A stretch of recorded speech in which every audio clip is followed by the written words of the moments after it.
Hi friends, ഓവനും ബീറ്ററും ഒന്നുമില്ലാതെ മിക്സിയുടെ ഒരു അരയ്ക്കുന്ന ജാർ മാത്രം ഉപയോഗിച്ച് നമുക്ക് നല്ല സോഫ്റ്റ് ആയിട്ടുള്ള ഒരു ടീ കേക്ക് ഉണ്ടാക്കിയെടുക്കാം.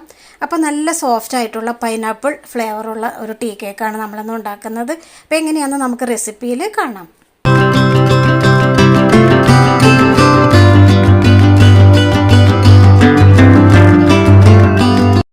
അപ്പോൾ എൻ്റെ എല്ലാ കൂട്ടുകാർക്കും വീണ്ടും ഒരിക്കൽ കൂടി ചാനലിലേക്ക് സ്വാഗതം. ആദ്യമായിട്ട് നമ്മൾ 2 കരയാമ്പൂ എടുത്തിട്ടുണ്ട്.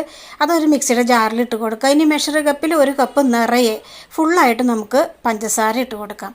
ഇനി ഇത് രണ്ടും കൂടി നല്ലോണം ഒന്ന് പൊടിച്ചെടുക്കുക. അപ്പോൾ നമുക്ക് ഷുഗർ പൗഡർ ഇവിടെ റെഡി ആയിട്ടുണ്ട്. നല്ലോണം ഒന്ന് പൊടിച്ചതിന് ശേഷം നമ്മളിത് മാറ്റി വയ്ക്കാം. ആ ഗ്രാമ്പൂ ചേർക്കുന്നത് നല്ലൊരു ടേസ്റ്റുള്ളൊരു ഫ്ലേവർ നമുക്ക് കിട്ടാൻ വേണ്ടിയിട്ടാണ് കേട്ടോ. ഇനി നമുക്കൊരു കേക്ക് ടീനൊക്കെ നമുക്ക് ഒരുക്കി വയ്ക്കാം. കേക്ക് ടീനിൻ്റെ അടിയിൽ നമ്മൾ ബട്ടർ പേപ്പറാണ് റൗണ്ട് ഷേപ്പിൽ വെട്ടിയെടുത്ത് വെക്കുന്നത്. കുറച്ച് സൺഫ്ലവർ ഓയിലൊന്ന് അപ്ലൈ ചെയ്തതിന് ശേഷം ബട്ടർ പേപ്പർ നമുക്ക് വെച്ച് കൊടുക്കാം. ഇനി ബട്ടർ പേപ്പറിൻ്റെ മുകളിലും പതിയെ കുറച്ച് മാത്രം ഓയിൽ നമുക്ക് അപ്ലൈ ചെയ്ത് കൊടുക്കാം. ഇനി സൈഡിലും നമുക്കിതുപോലെ തന്നെ കുറച്ച് ബട്ടർ പേപ്പർ മുറിച്ചെടുത്ത് ഇതുപോലെ ഒന്ന് സ്റ്റിക്ക് ചെയ്ത് കൊടുക്കാം. സൺഫ്ലവർ ഓയിലിൽ ചെറുതായിട്ട് ബ്രഷ് ഒന്ന് മുക്കി ഇതുപോലെ നമുക്ക് സൈഡും ഒന്ന് സ്റ്റിക്ക് ചെയ്ത് കേക്ക് ടീനോടെ മാറ്റി വയ്ക്കാം. ഇനി ഒരു കുക്കറിൻ്റെ അടിയിൽ ഒരു ചോറ്റുപാത്രത്തിൻ്റെ അടപ്പോ അല്ലെങ്കിൽ എക്സ്റ്റൻഷനോ നമുക്ക് നേരെയോ അല്ലെങ്കിൽ കമഴ്ത്തിയോ വെച്ച് സ്റ്റൗ കത്തിച്ച് ഒരു മീഡിയം ഫ്ലെയിമിലിട്ടിട്ട് കുക്കർ നമുക്ക് ഒന്ന് ചൂടാവാനായിട്ട് സ്റ്റൗവിൽ വയ്ക്കാം. ഇനി നമുക്ക് ഡ്രൈ ഇൻഗ്രീഡിയൻ്റായ മൈദ നമുക്ക് മെഷറിംഗ് കപ്പിൽ 1 കപ്പ് ഒരു ബൗളിലോട്ട് ഇട്ട് കൊടുക്കാം. ഇനി നമ്മൾ ചേർക്കുന്നത് ബേക്കിംഗ് പൗഡറാണ്. ചെറിയ ടീസ്പൂണാണ് നമ്മൾ എടുത്തിരിക്കുന്നത്. അതിൽ 1 ടീസ്പൂൺ ബേക്കിംഗ് പൗഡർ നമുക്ക് ചേർത്ത് കൊടുക്കാം.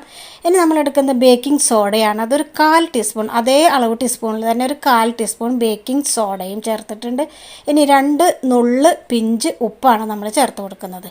ഇതെല്ലാം കൂടി ഒരു വിസ്ക് വെച്ച് നന്നായിട്ടൊന്ന് മിക്സ് ചെയ്തതിന് ശേഷം നമുക്കിതൊന്ന് 3 വട്ടം ഒന്ന് അരിച്ചെടുക്കാം. അപ്പോൾ നമ്മൾ മെഷറിംഗ് കപ്പിൽ 1 കപ്പ് മൈദയും 1 ടീസ്പൂൺ ബേക്കിംഗ് പൗഡറും 1/4 ടീസ്പൂൺ ബേക്കിംഗ് സോഡയും 2 പിഞ്ച് ഉപ്പും കൂടി ചേർത്ത് 3 പ്രാവശ്യം നമ്മൾ ഈ ഫ്ലോർ ഒന്ന് നമ്മൾ അരിച്ചെടുക്കുന്നുണ്ട്. അപ്പോൾ നമ്മൾ ചേർത്ത ബേക്കിംഗ് സോഡയും ബേക്കിംഗ് പൗഡറിലൊക്കെ ചെറിയ തരികളുണ്ടാകും. അപ്പോൾ അതൊക്കെ ഒന്ന് പോയി കിട്ടാൻ വേണ്ടിയിട്ടാണ്. പിന്നെ മൈദയിൽ എന്തെങ്കിലും അഴുക്കൊക്കെ ഉണ്ടെങ്കിൽ അതെല്ലാം മാറി നല്ല സോഫ്റ്റ് ആയിട്ടുള്ള കേക്ക് കിട്ടുന്നതിന് വേണ്ടിയിട്ട് നമ്മൾ ഏത് തരം കേക്ക് ഉണ്ടാക്കുകയാണെങ്കിലും ഇതുപോലെ ഒന്ന് 3 വട്ടം അരിച്ചെടുക്കുന്നത് നല്ലതാണ്. ഇപ്പോൾ നമ്മൾ 3 വട്ടം അരിച്ചെടുത്ത ആ ഫ്ലോർ നമുക്കവിടെ മാറ്റി വയ്ക്കാം. ഇനി നമ്മളൊരു മിക്സിയുടെ ജാർ എടുത്തിട്ട് നമുക്ക് റൂം ടെമ്പറേച്ചറിലുള്ള 2 എഗ്ഗാണ് ഞാനിവിടെ എടുക്കുന്നത്. ഇത് ഫ്രിഡ്ജിൽ ഇരുന്നതാണ്. അപ്പോൾ രാവിലെ തന്നെ ഞാനത് പുറത്തേക്ക് എടുത്ത് വെച്ചു. അങ്ങനെ ഇപ്പോൾ റൂം ടെമ്പറേച്ചറിലായ 2 മുട്ടയാണ് നമ്മൾ ഇതിനകത്ത് മിക്സിയിലോട്ട് കൊത്തിയൊഴിക്കുന്നത്. കൂടുതൽ മുട്ട ചേർത്താൽ നമുക്ക് മുട്ടയുടെ വല്ലാത്തൊരു ചുവ നമുക്ക് ഫീൽ ചെയ്യും. അപ്പോൾ 2 റൂം ടെമ്പറേച്ചറിലുള്ള എഗ്ഗ് നമ്മൾ കൊത്തിയൊഴിച്ച് ജസ്റ്റ് നമ്മൾ മിക്സിയുടെ 1ാമത്തെ സ്പീഡിലിട്ടിട്ട് മെല്ലെ ഒന്നോ രണ്ടോ വട്ടം ഒന്ന് അടിച്ചെടുക്കാം. അപ്പോൾ നമ്മുടെ എഗ്ഗ് ഇതുപോലെ ഒന്ന് പതഞ്ഞ് നമുക്ക് കിട്ടിയിട്ടുണ്ട്. ഒരുപാട് സ്പീഡ് കൂട്ടി ചൂടാകുന്നത് വരെ അടിച്ചെടുക്കരുത്. മെല്ലെ 1ാമത്തെ സ്പീഡിലിട്ടിട്ട് വേണം നമ്മൾ എഗ്ഗ് 2 വട്ടം ഒന്ന് അടിച്ചെടുക്കാൻ. ഇനി നമ്മൾ നേരത്തെ പൊടിച്ച് വെച്ച ഷുഗർ പൗഡർ 1 കപ്പ് നിറയെ നമുക്ക് എടുക്കാം. അത് നമുക്ക് ഇതിനകത്തേക്ക് അല്പാൽപ്പം ചേർത്ത് കൊടുത്ത് അല്ലെങ്കിൽ ഒന്നിച്ചിട്ട് ഇതുപോലെ ഒരു വിസ്ക് വെച്ച് നന്നായിട്ടൊന്ന് മിക്സ് ചെയ്ത് യോജിപ്പിച്ചതിന് ശേഷം ഇതുപോലെ തന്നെ മിക്സിയുടെ ജാറ് നമുക്ക് ആദ്യത്തെ 1ാമത്തെ സ്പീഡിലിട്ട് മെല്ലെ ഒരു 1/2 മിനിറ്റ് ഒന്ന് മിക്സ് ചെയ്തെടുക്കാം. നമ്മൾ ഹൈ സ്പീഡിലിട്ടിട്ട് ഒരുപാട് നേരം നമ്മൾ അടിച്ചെടുക്കരുത്. മെല്ലെ നിർത്തി വേണം 1/2 മിനിറ്റ് നമ്മളിതൊന്ന് അടിച്ചെടുക്കാനായിട്ട്. ഇനി നമ്മൾ അടുത്തതായിട്ട് ചേർക്കുന്നത് വെജിറ്റബിൾ ഓയിൽ, അതായത് ഇവിടെ സൺഫ്ലവർ ഓയിലാണ് നമ്മൾ ചേർക്കുന്നത്. മെഷറിംഗ് കപ്പിൻ്റെ അതേ അളവിലുള്ള 1/4 cup vegetable oil, sunflower oil നമ്മൾ ചേർത്ത് കൊടുത്ത് ഇനി ഇതും അതുപോലെ തന്നെ ജസ്റ്റ് ഒന്ന് 1ാമത്തെ സ്പീഡിലിട്ട് ഒന്ന് അടിച്ചെടുത്താൽ മതി. ഒരുപാട് ഇട്ട് അടിക്കേണ്ട. ഇപ്പം നമ്മൾ ഈ 3 ഇൻഗ്രീഡിയൻറ്റ് ചേർത്ത് ഒന്ന് ക്രഷ് ചെയ്തെടുത്തത് നമ്മളൊരു ബൗളിലോട്ട് ഒഴിച്ചു കൊടുക്കുന്നുണ്ട്. ഈ സമയത്ത് നമുക്ക് ഹാൻഡ് ബീറ്റർ ഉണ്ടെങ്കിൽ ഒന്ന് ഹാൻഡ് ബീറ്ററോട് നന്നായിട്ട് ഒന്നും കൂടി ഒന്ന് പതപ്പിച്ച് നമുക്ക് എടുക്കാവുന്നതാണ് കേട്ടോ. അപ്പോൾ കൂടുതൽ നമ്മുടെ കേക്ക് സോഫ്റ്റായി കിട്ടും. ഇനിയിപ്പോൾ ഒന്നും ചെയ്തില്ലെങ്കിൽ നമുക്ക് ഇതുപോലെ തന്നെ ഒഴിച്ച് ഉണ്ടാക്കിയാലും കുഴപ്പമില്ല, നല്ല കേക്ക് തന്നെയാവും നമുക്ക് കിട്ടുക കേട്ടോ. ഇനി നമുക്ക് ഇതിനകത്തേക്ക് ചേർക്കേണ്ടത് എസൻസാണ്. ഞാനിവിടെ വാനില എസൻസും പൈനാപ്പിൾ എസൻസും എടുത്തിട്ടുണ്ട് കേട്ടോ. വാനില എസൻസ് മാത്രം നമുക്ക് ചേർത്താലും മതിയാകും. ഇപ്പം ഞാൻ നമ്മൾ നേരത്തെ എടുത്ത അതേ അളവ് ടീസ്പൂണിൽ തന്നെ 1 ടീസ്പൂൺ വാനില എസൻസ് ചേർക്കുന്നുണ്ട്. നമ്മൾ പൈനാപ്പിൾ എസെൻസ് ചേർക്കുന്നത് ഒരു 1/4 ടീസ്പൂണാണ് കേട്ടോ. നമ്മൾ ബേക്കറിയിൽ നിന്നൊക്കെ വാങ്ങിക്കുന്ന കേക്കിന് ഒരു പൈനാപ്പിളിൻ്റെ ഒരു ഫ്ലേവറിൻ്റെ ഒരു ടേസ്റ്റ് ഉണ്ടാവില്ല. അപ്പോൾ ഒരു 1/4 ടീസ്പൂൺ ചേർത്താൽ മതി. അധികം ചേർത്താൽ വല്ലാതെ ആ ചുവയുണ്ടാകും. അപ്പോൾ 1/4 ടീസ്പൂൺ പൈനാപ്പിൾ എസെൻസും 1 ടീസ്പൂൺ വാനില എസെൻസും ചേർത്ത് നമുക്കൊരു സ്പാച്ചില വെച്ചത് നന്നായിട്ടൊന്ന് മിക്സ് ചെയ്ത് കൊടുക്കാം. എപ്പോഴും മിക്സ് ചെയ്യുമ്പോൾ ഓരോ സൈഡിലോട്ട് നമ്മൾ മിക്സ് ചെയ്ത് യോജിപ്പിക്കാൻ ശ്രദ്ധിക്കണേ. അതിനുശേഷം നമ്മൾ അരിച്ച് വെച്ചിട്ടുള്ള ഡ്രൈ ഇൻഗ്രീഡിയൻ്റ് എന്ന് പറയുന്ന മൈദ നമ്മൾക്ക് ഇതിനകത്തേക്ക് അല്പം ചേർത്ത് കൊടുത്ത് സ്പാച്ചില വെച്ച് ഇതുപോലെ ഒന്ന് നന്നായിട്ട് ഒരേ സൈഡിലോട്ട് മിക്സ് ചെയ്ത് ഒന്ന് യോജിപ്പിച്ച് കൊടുക്കാം. നമ്മൾ പൈനാപ്പിൾ എസെൻസ് ചേർക്കുന്നില്ലെങ്കിൽ വാനില എസെൻസ് നമുക്കൊരു 1-1.5-2 ടീസ്പൂൺ വരെ നമുക്ക് ചേർക്കാവുന്നതാണ്. അപ്പോൾ നമ്മൾ ബേക്കറിയിൽ നിന്നൊക്കെ കിട്ടുന്ന ചെറിയൊരു പൈനാപ്പിളിൻ്റെ ടേസ്റ്റോട് കൂടിയിട്ടുള്ള നല്ലൊരു ഫ്ലേവറിൻ്റെ ടേസ്റ്റ് ആയിരിക്കും നമുക്ക് ഈ കേക്കിന് കിട്ടുക. നമുക്ക് സ്പാച്ചില വെച്ച് തന്നെ നന്നായിട്ട് ഇതൊന്ന് മൈദ ആ പൊടി നമുക്ക് ഇതിനകത്തേക്ക് ഒന്ന് യോജിപ്പിച്ച് കൊടുക്കാം. ഒരേ സൈഡിലോട്ട് ഇങ്ങനെ ഇളക്കി നമുക്ക് നല്ലോണം യോജിപ്പിച്ച് കൊടുക്കാം.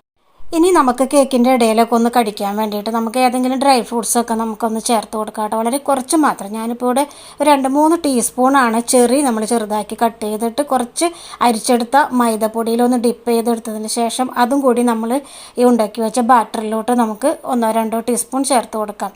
ഇപ്പോൾ ചെറി പഴത്തിന് പകരം നമുക്ക് ഡേറ്റ്സോ അല്ലെങ്കിൽ നമുക്ക് ഡ്രൈ ഫ്രൂട്ട്സായ ബദാമോ അണ്ടിപ്പരിപ്പോ നമുക്കതെല്ലാം കുറേശ്ശെ നമുക്ക് ചേർത്ത് കൊടുക്കാവുന്നതാണ് കേട്ടോ. അപ്പോൾ ഇടയിൽ നമുക്കതൊന്ന് കടിക്കാനായിട്ട് പറ്റും. അല്ലെങ്കിൽ ടൂട്ടി ഫ്രൂട്ടി ആയാലും മതി. നമുക്ക് 2-3 ടീസ്പൂൺ ചേർത്ത് കൊടുക്കാം. ഇനി നമ്മൾ അടുത്തതായിട്ട് ചേർക്കുന്നത് മെഷറിംഗ് കപ്പിൻ്റെ 1/2 കപ്പ് അളവിലുള്ള 1/2 കപ്പ് പാലാണ്. നമുക്കിതൊന്ന് ചൂടാക്കാനായിട്ട് വെക്കാം. ഞാൻ ഇതിനകത്തേക്ക് 2 ടീസ്പൂൺ നെയ്യാണ് ചേർത്ത് കൊടുക്കുന്നത്. നെയ്യില്ലെങ്കിൽ നമുക്കിതുപോലെ തന്നെ 2 ടീസ്പൂൺ ബട്ടറും ചേർത്ത് കൊടുത്താലും മതി.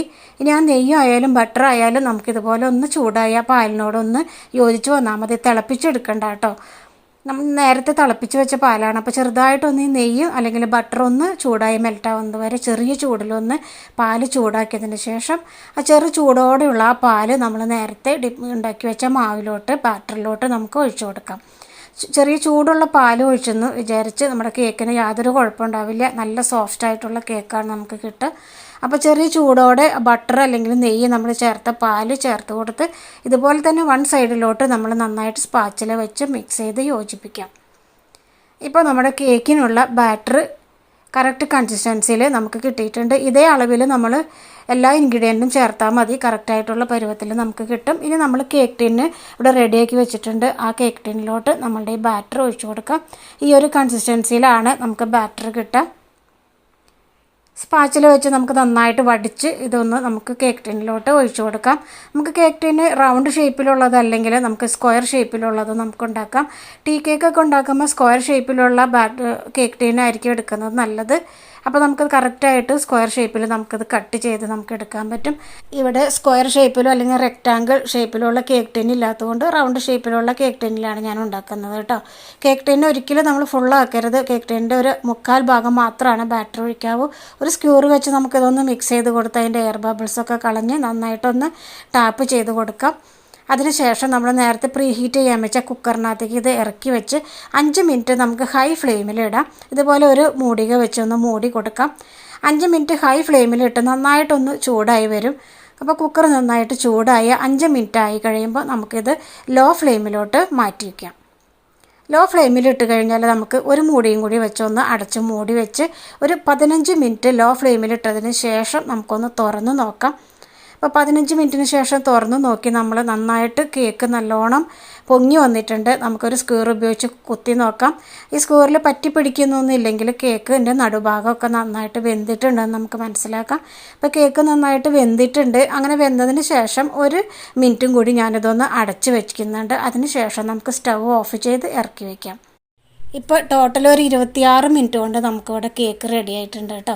5 മിനിറ്റ് ഹൈ ഫ്ലെയിമിലും 15 മിനിറ്റ് ലോ ഫ്ലെയിമിലും പിന്നെ 1 മിനിറ്റ് അതേ ലോ ഫ്ലെയിമിൽ തന്നെ ഇട്ടതിന് ശേഷം നമ്മളെടുത്തതാണ് കേക്ക്. കേക്ക് ടീന് നമ്മൾ എടുത്ത് അത് ഒരു കൊടിൽ ഉപയോഗിച്ച് അതിൽ നിന്ന് പുറത്തേക്ക് എടുത്ത് വെച്ച് നന്നായിട്ടൊന്ന് തണുത്തതിന് ശേഷം നമുക്കിതുപോലെ ഒന്ന് കമഴ്ത്തിയാൽ നമുക്ക് കേക്ക് സെപ്പറേറ്റ് ആയിട്ട് കേക്ക് ടീനിൽ നിന്ന് എടുക്കാൻ പറ്റും. അപ്പം നല്ല സോഫ്റ്റായിട്ടുള്ള ടീ കേക്ക് നമുക്കിവിടെ റെഡി ആയിട്ടുണ്ട് കേട്ടോ. ഇനി നമുക്കിതിൻ്റെ അരികിലുള്ള ആ ബട്ടർ പേപ്പറൊക്കെ ഒന്ന് മാറ്റി വെച്ച് കൊടുക്കാം. റെക്റ്റാങ്കിൾ ഷേപ്പിലുള്ള കേക്ക് ടിന്നിലാണ് നമ്മൾ കേക്ക് ഉണ്ടാക്കിയതെങ്കിൽ ഇതുപോലെ വീർത്ത് മുകളിലിരിക്കുന്ന കുറച്ച് ഭാഗം കട്ട് ചെയ്ത് നമുക്ക് ഇഷ്ടമുള്ള ഷേപ്പിൽ കനം കുറച്ച് നമുക്കിത് കട്ട് ചെയ്ത് നല്ല ഭംഗിയാക്കി നമുക്ക് സെർവിങ് പ്ലേറ്റിലേക്ക് മാറ്റാവുന്നതാണ് കേട്ടോ.